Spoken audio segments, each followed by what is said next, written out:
ઈશ્વરીયમાં આપણે બીજા દિવસની કરી દે શરૂઆત. જઈએ છે કાનકરને ત્યાં. જાન આવી ગઈ છે. માસીને મોકલી દીધા વાડીએ ભેં દોવા માટે અને હું નીકળી ગયો કાનકરને ત્યાં રસોડે. બધાય બસ હવાણ કરતા. પછી આવી ગયો નરેશભાઈને ત્યાં. થોડો ફ્રી હતો. હું ને વસંતભાઈ બેસવા માટે આવી ગયા. બની રહેતા નાસ્તા, ગરમા ગરમ ગાંઠિયા બની રહેતી. મોજ પડી ગઈ. સાવલિયા પરિવારની સાથે નાસ્તો તો અલગ જ. ગેટમાં એન્ટ્રી લીધી ત્યાં તમાકુ છોડતા હતા. બોલો, આની મજા તો કઈક અલગ જ છે, જે ખાતા હોય ને ખબર છે. પછી તો રસોડે કામકાજમાં શૈલેષભાઈની સાથે મસ્ત વાતો કરી. સંજયભાઈ બોધાણી રીતે વાતો પછી અલગ જ હોય. હા, તારકેશ્વર દાદાના દર્શન કરીને નીકળી ગયા. હામયું લઈને અમારી શેરીમાં જ ઉતારો હતો. ત્યાંથી પછી આવી ગયા પાછા રસોડે. તો મળી ગયા ભીમાણી સાહેબ અને જો લાઈવ સ્ટ્રીમિંગ ઢોકળા હતા ઈશ્વરિયાના ભાઈ મસ્ત. અને છાસ તો ભાઈ મસ્ત બનાવ્યું, આખું ટીપણું ભરી દીધું. અદાઓને મળીને પછી આવી ગયા ઢોકળાનો ટેસ્ટ કરવા માટે. ભીમાણી સાહેબ કટિંગ કરી રહ્યા છે અને શૈલાભાઈ ભજીયામાં અને રાકેશભાઈ ને કિરીટભાઈ તો મોટા વહીવટમાં બેસી ગયા હતા. અને વરઘોડો આવી ગયો અને બસ હવે તો મહેમાનને મળીને ભોજન કરવા માટે રેડી થઈ ગયા. મસ્ત ભોજન લીધું ને આવી ગયા બેક ટુ હોમ. બધાની રજા લઈને મનીષા માસી આવી ગયા. બાને ત્યાં ચા પીવા તો મસ્ત બદામ વાળું દૂધ પી. પછી તો લાસ્ટમાં ટેટી. મારા દાદાની સાથે મજા આવી ગઈ ટેટી ખાવાની.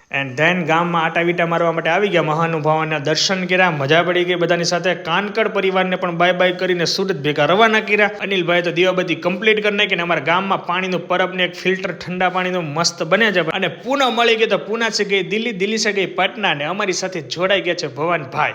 અરે એની મોજ તો કઈક અલગ જ છે ભાઈ. પછી તો લાલા જોડે આવી ગયા બેક ટુ હોમ. ઘરે પોતાની સાથે લાલાના ઘરે ભાઈ તેલના ડબ્બાનું મુહૂર્ત જોઈને તોડ્યો. લેટ નાઇટ પહોંચી ગયા કોલડા એક કામ પતાવવા માટે આવેલા હતા. તો સો હવે વિડીયો આપણે એન્ડ કરી દઈએ. Thank you so much for watching. સવારે જો ટાકો સલકાઈ ગયો. Bye bye. જય સ્વામિનારાયણ.